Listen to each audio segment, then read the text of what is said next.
Joining us right now is the former House Majority Leader and a former Virginia Congressman, Eric Cantor. Congressman, good to see you. Thanks so much for joining us. Maria, good morning. What are your thoughts on this? How's this transition going, and what about Trump's picks?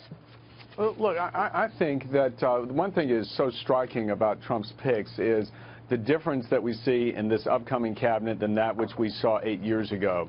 If you recall, 8 years ago, there was a cabinet that I think set historical records for being the most business unfriendly and business inexperienced. And I think what you see now is a preponderance of people who have had business experience that are very much in concert with what Donald Trump has been talking about, which is laser focused on economic growth and job creation.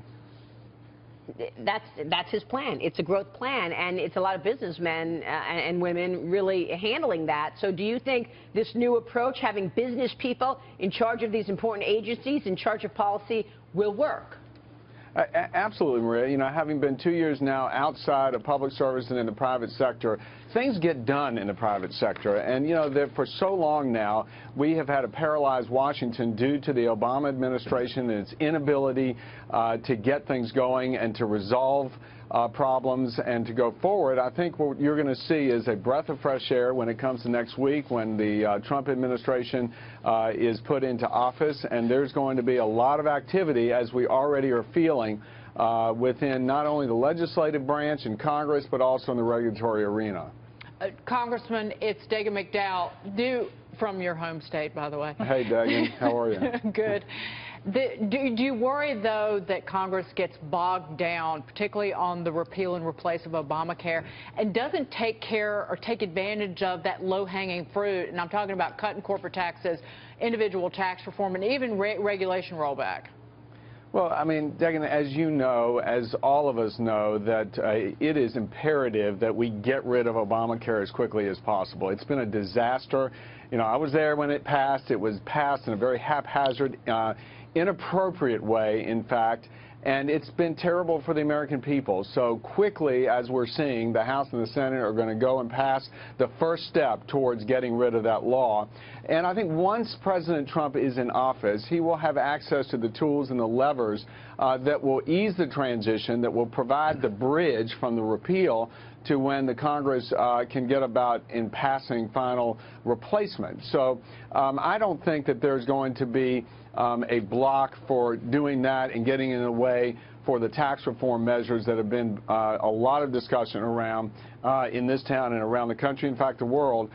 So I'm very optimistic on this Congress and the new administration's ability to affect some of these goals in a relatively quick manner. Congressman, do you have concerns at all, though, that with Republicans moving so quickly to repeal without really having a very firm plan, something that can be put through legislatively to replace Obamacare, that essentially it's just opening the gap between Republicans and Democrats that could essentially cause the same problem that was caused by Obamacare being forced through and only passed really by Democrats?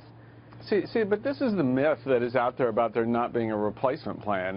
The incoming Secretary of Health and Human Services, Tom Price, he has had a plan. He had a plan when I was the leader 2 years ago. He had one before that. So there are many plans that are out there, and the President-elect has already said as soon as Tom Price is sworn in as Secretary and confirmed, he will be submitting the plan to the Hill. I know that my former colleagues and I'm sure the Secretary of Health designate are already in discussions about what that's going to look like.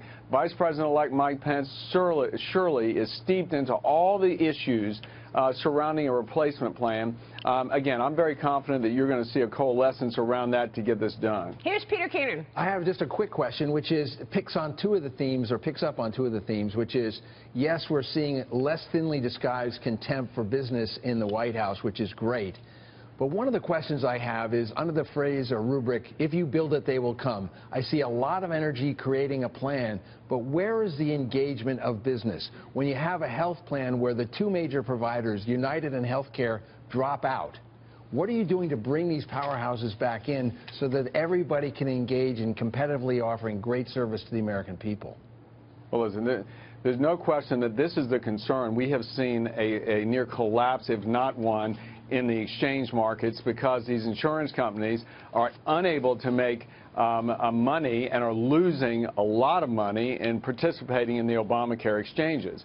As I said before, the Trump administration will have the levers of power to be able to ease that transition, to ensure that people are not going to lose their coverage while the Congress is busy passing replace legislation. And it will be a world of difference to have a Trump administration in office than an Obama administration when it comes to Obamacare, obviously, with bearing in mind we don't want people to lose their health care. They don't want to see people not having any option where to turn if they're sick. So I'm confident, again, that you're going to see an administration very aware of that fact and a Congress that wants to get a replacement in passed. And I think there is growing agreement. There will not be years' worth of gap between a repeal and then a replace. Congressman, should we expect to see you back in office, elected office, anytime soon?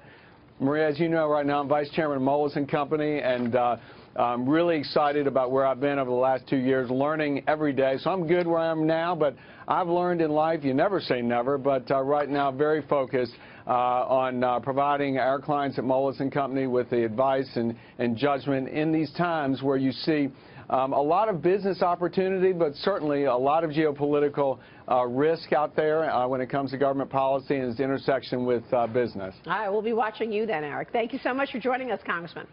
Okay, Maria. Good to see you. Congressman Eric Cantor there.